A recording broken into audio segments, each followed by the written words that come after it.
Bonjour à tous et bienvenue dans un nouveau bolus. Alors, nous avons déjà abordé ensemble les vaccins à ARN messager ou la stratégie vaccinale en France.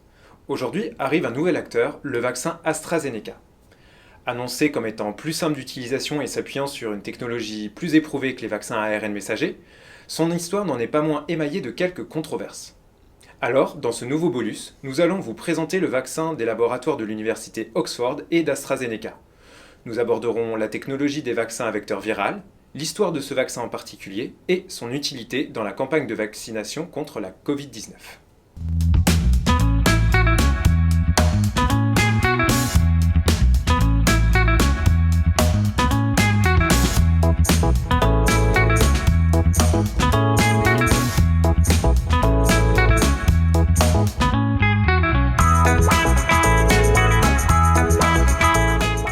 Revenons tout d'abord sur la technologie de ce vaccin.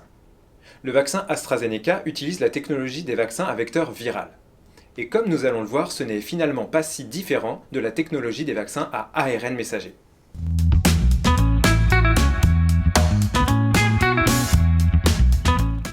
Le principe de cette plateforme vaccinale est, comme les vaccins à ARN messager, d'introduire à l'intérieur de nos cellules un petit fragment de séquence génétique appartenant au coronavirus. La séquence choisie est identique à celle utilisée par les vaccins à ARN messager.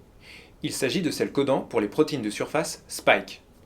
En introduisant cette séquence dans nos cellules, ces dernières vont produire la protéine Spike du coronavirus pour l'exposer à notre système immunitaire. Celui-ci sera alors capable de développer une immunité contre le coronavirus et donc nous protéger contre la Covid-19. Alors quelle est donc la différence avec le vaccin à ARN messager ? La différence se situe dans la façon d'introduire la séquence de code génétique de la protéine Spike dans nos cellules. Si les vaccins à ARN messager se servent d'un vecteur artificiel, les capsules nanolipidiques, le vaccin AstraZeneca utilise, lui, comme vecteur, un virus modifié. Alors pas n'importe quel virus, un virus non pathogène pour l'homme, incapable de se répliquer dans nos cellules. Ce vecteur est donc incapable d'entraîner une infection. Classiquement, ces virus appartiennent à la famille des adénovirus. Pour le vaccin AstraZeneca, c'est un adénovirus de chimpanzé inoffensif pour l'homme qui a été choisi. Maintenant que nous avons compris le principe de ce vaccin, nous allons voir comment le laboratoire AstraZeneca a pu mettre au point aussi rapidement un tel vaccin.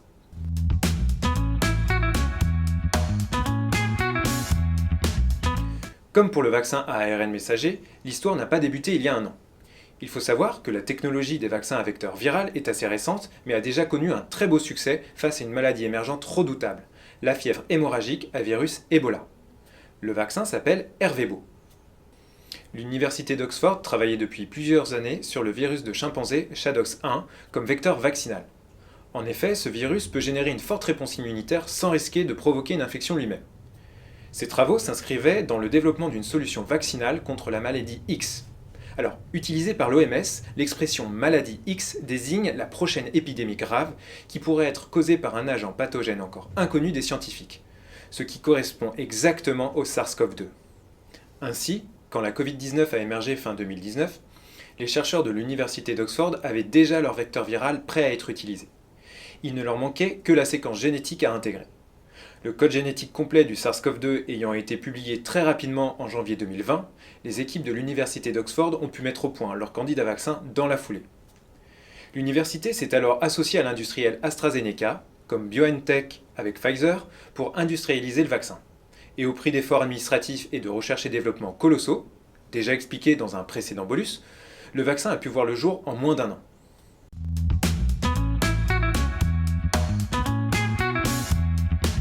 Le vaccin d'AstraZeneca a été le premier à voir les résultats de ses essais cliniques de phase 3 publiés dans une grande revue scientifique en décembre 2020.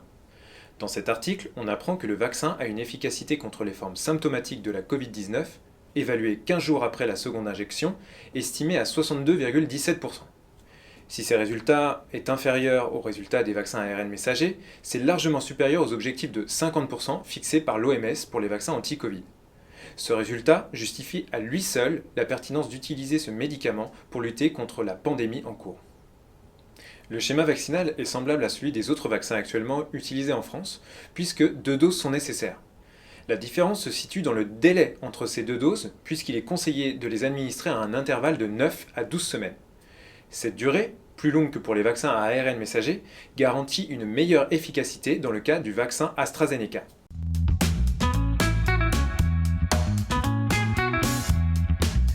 Concernant la tolérance, vous avez peut-être entendu dans les médias que de nombreux soignants ayant reçu ce vaccin avaient développé d'intenses effets indésirables.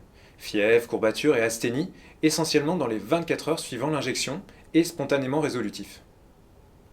Entre le samedi 6 février et le mercredi 10 février, 1,5% des 10 000 personnes vaccinées ont rapporté des effets indésirables au centre de pharmacovigilance.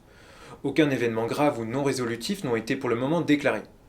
Bien qu'il soit important de rester vigilant sur l'apparition de ces effets, la proportion des personnes concernées reste assez faible et il s'agit finalement d'effets indésirables classiques et attendus après l'administration d'un vaccin à vecteur viral comme celui d'AstraZeneca.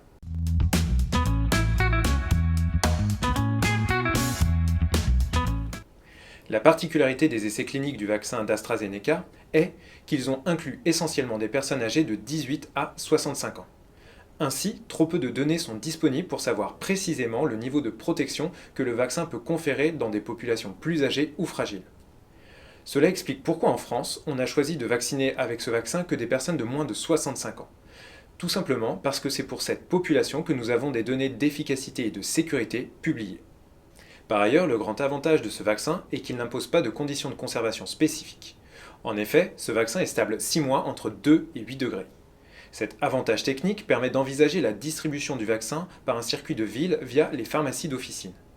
Ainsi, ce vaccin pourra plus facilement atteindre les populations cibles souhaitant se faire vacciner contre la Covid.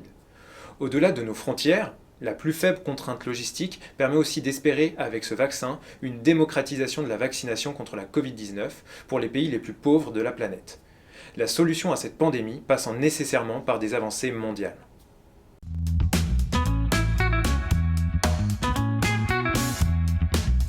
Si des études sont en cours pour préciser son bénéfice pour les personnes âgées ou bien pour savoir s'il reste efficace face à tous les variants, le vaccin d'AstraZeneca ouvre la voie à une nouvelle étape de la campagne de vaccination anti-Covid.